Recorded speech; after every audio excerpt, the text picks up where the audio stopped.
C'est un nouveau rendez-vous de l'actualité parlementaire en grand format sur votre télévision. Bonjour à tous et bienvenue, le sommaire. L'Assemblée nationale du Bénin accueille une délégation de parlementaires venus du Canada. C'est la présidente du Sénat canadien qui conduit cette délégation qui a foulé le sol béninois cette nuit à Cotonou. Vous verrez les images de leur accueil à l'aéroport dans un instant.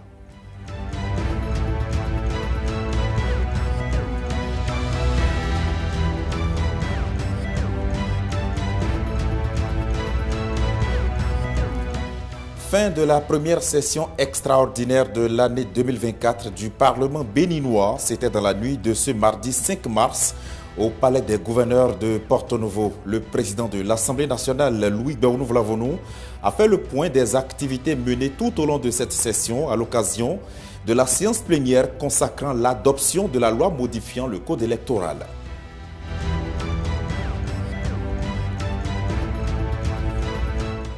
Au cours de cette même séance plénière, l'horloge a été bloquée au sein de l'hémicycle. Loin d'être une fantaisie ou même un dysfonctionnement, il s'agit d'une pratique parlementaire courante. Elle est sans protocole, mais très sensée tout de même. On vous dira tout.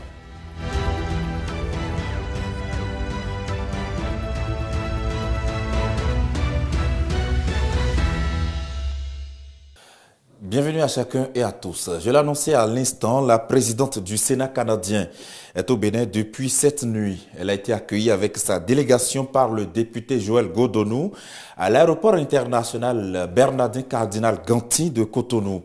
L'ambiance de l'arrivée de cette délégation de sénateurs avec Latif Boli et Pascal Zoum. Salle d'honneur de l'aéroport international Bernardin Ganti. Raymond Gagné, présidente du Sénat du Canada, est accueillie. L'enseignante, rectrice d'université à la tête de la Chambre haute de la Fédération canadienne, conduit une forte délégation pour un séjour du travail ici au Bénin. Pour ce début de séjour, c'est le député Joël Godonou qui conduit les offices côté béninois. Lui, chef de délégation aux côtés de la présidente du Sénat, complicité à fleur de peau. Symbole des parlements des deux pays, école et modèle démocratique, chacun dans sa zone géographique. Signe aussi d'une amitié interparlementaire qui va aider au rayonnement de la démocratie dans le monde. C'est vrai, le Bénin est un pays de vieille démocratie. Le Canada, n'en parlons pas. Et cette amitié, disons ce groupe d'amitié que nous sommes en train de vouloir revitaliser, j'espère bien que ça va nous permettre de mieux se connaître davantage et d'échanger tout ce qui pourrait nous permettre à nos deux parlements de pouvoir donc aller de l'avant et surtout faire en sorte que la démocratie soit quelque chose que nous partageons d'ailleurs et qu'il faut renforcer. Ce jeudi, l'agenda des sénateurs canadiens entame son déroulé. Joël Godonou parie sur une issue profitable au Parlement des deux pays.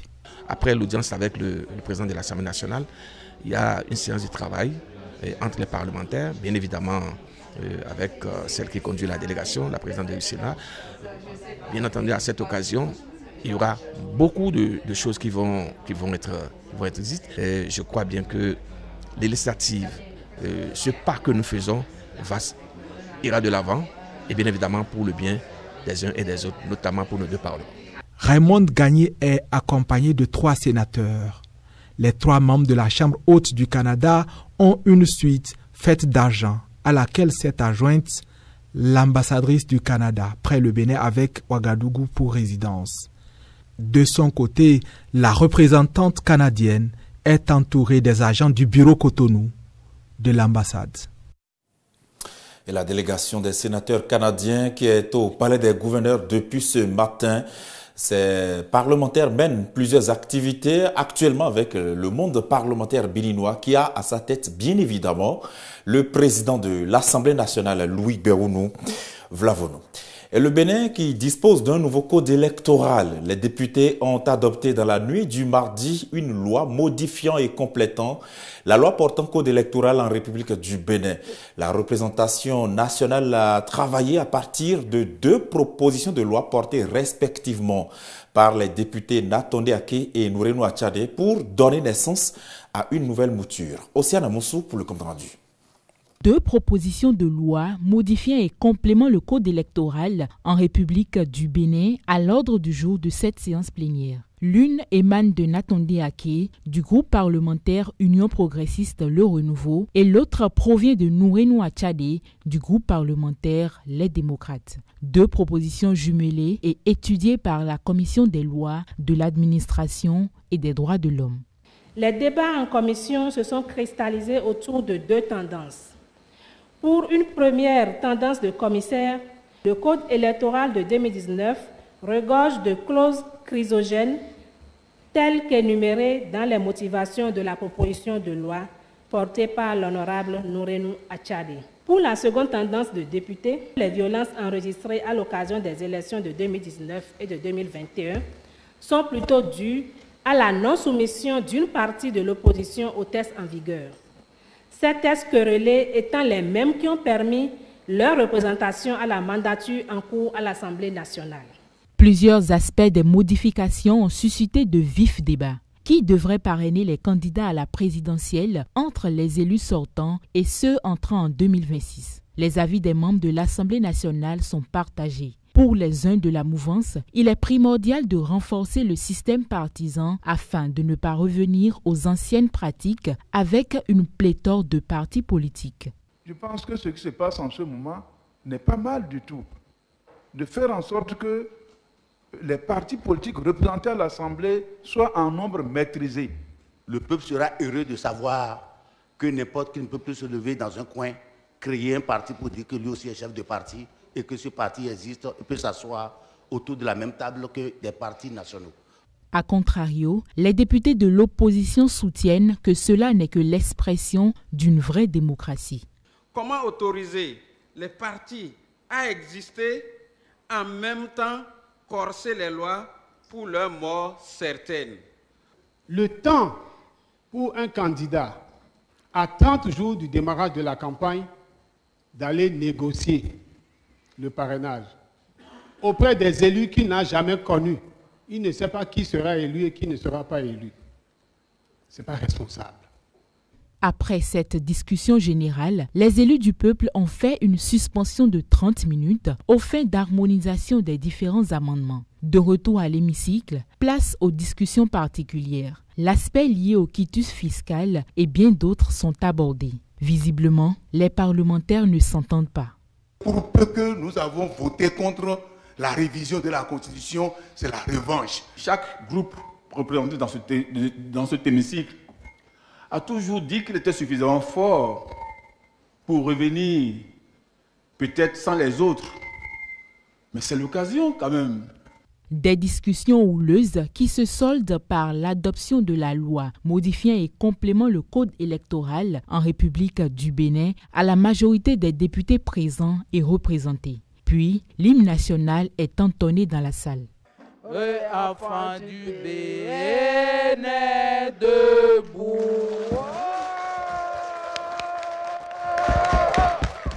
Cette séance plénière aura été la dernière de la première session extraordinaire de l'année 2024. Sur les 12 points initialement inscrits à l'ordre du jour, 5 ont été vidés par la représentation nationale. Les députés pourraient se retrouver pour aborder les points restants à l'occasion d'une autre session prochainement. Et il faut dire qu'au cours de cette séance plénière, juste avant le débat général, le député Nassirou Arifari Bako a soulevé une question préjudicielle visant à reporter cette activité législative. À sa suite, plusieurs autres députés ont pris la parole pour donner leurs avis en fonction de leurs convictions sur la question. Suivez.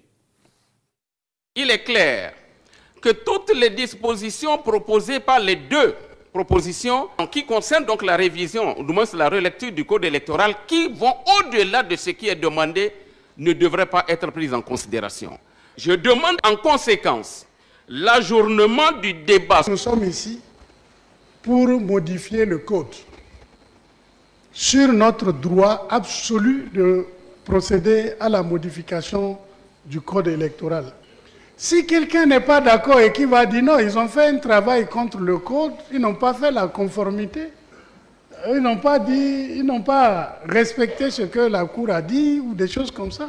On peut, si la Cour refait sa décision pour condamner, nous allons revenir. Mais la question préjudicielle n'a pas d'objet ici. Nous avons eu par le passé beaucoup d'injonctions.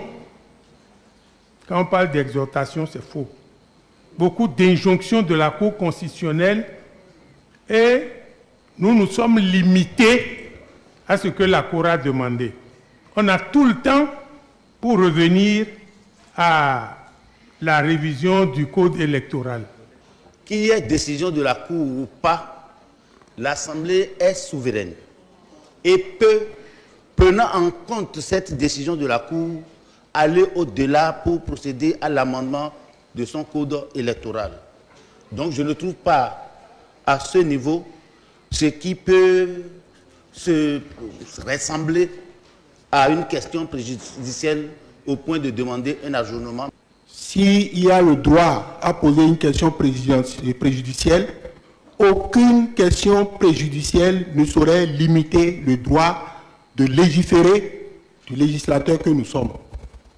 C'est que nous avons, dans le rapport qui nous est présenté, pris à contre-pied les décisions de la Cour sur un certain nombre de points.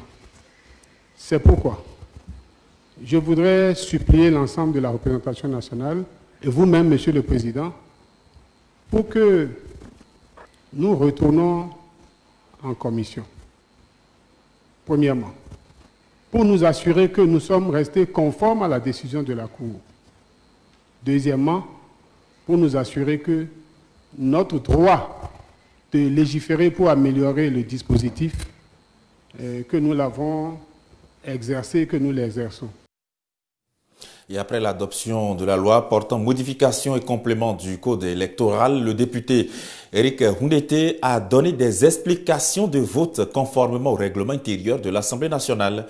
Et juste après lui, le président de l'Assemblée nationale a procédé à la clôture de cette première session extraordinaire de l'année 2024. Stéphanie Dekpemadora.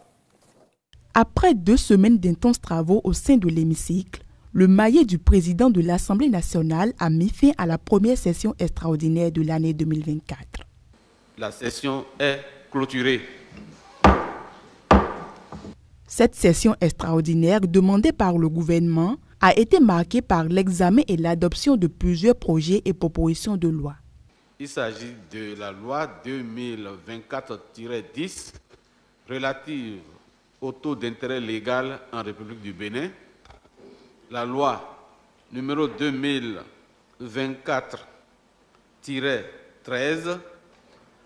modifiant et complétant la loi numéro 2019-43 du 15 novembre 2019 portant code électoral en République du Bénin. Au cours des travaux législatifs de ces derniers jours au Palais des gouverneurs, toutes les lois n'ont pas rencontré le même succès.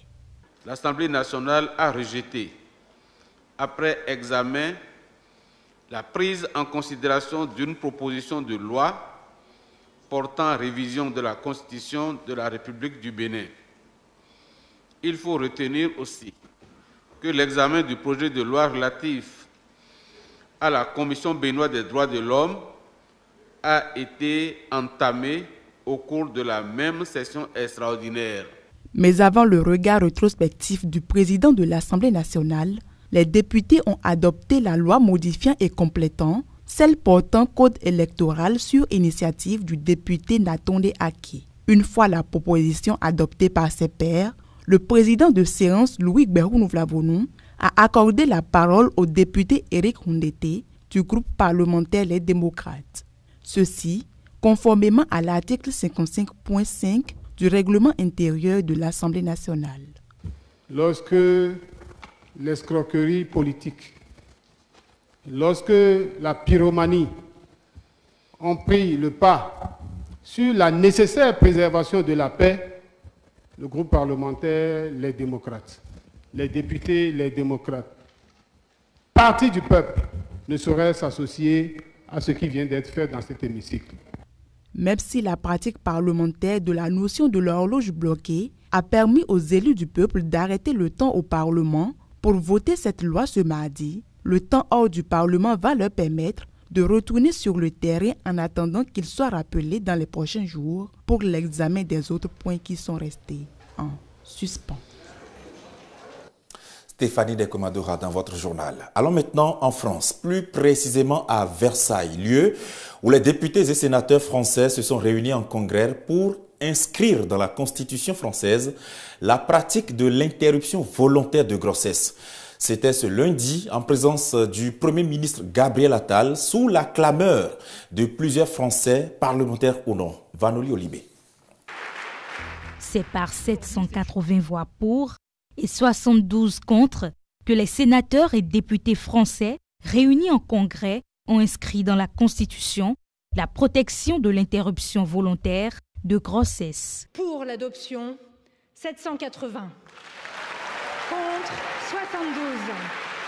Désormais en France, l'interruption volontaire de grossesse est protégée par la Constitution. Par ce vote, les législateurs autorisent le gouvernement à ajouter un alinéa au texte fondateur de la Ve République. Une phrase introduite à l'article 34 de la Constitution portant sur les droits civiques, la nationalité ou l'imposition. Le Premier ministre Gabriel Attal, qui représentait le gouvernement au sein de l'hémicycle, voit en cette décision une victoire.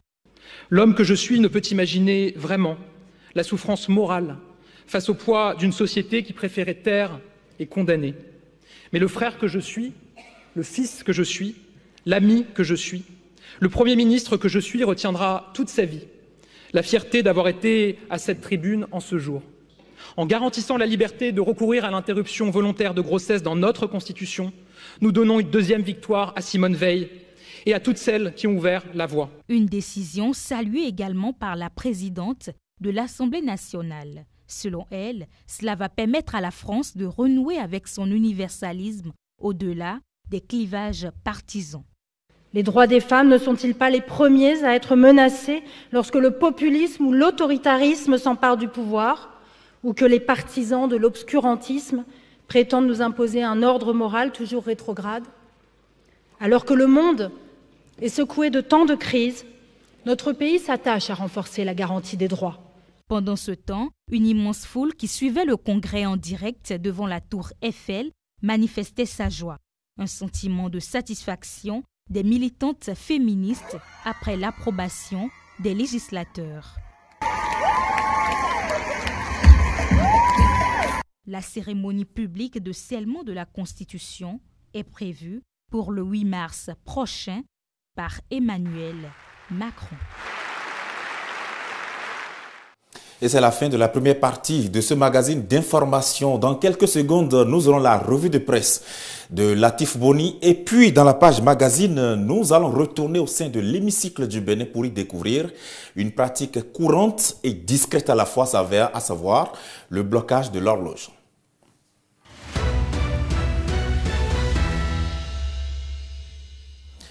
Dans les journaux d'aujourd'hui, certains confrères reviennent sur l'adoption de la loi portant modification et complément du code électoral par les députés de la 9e législature.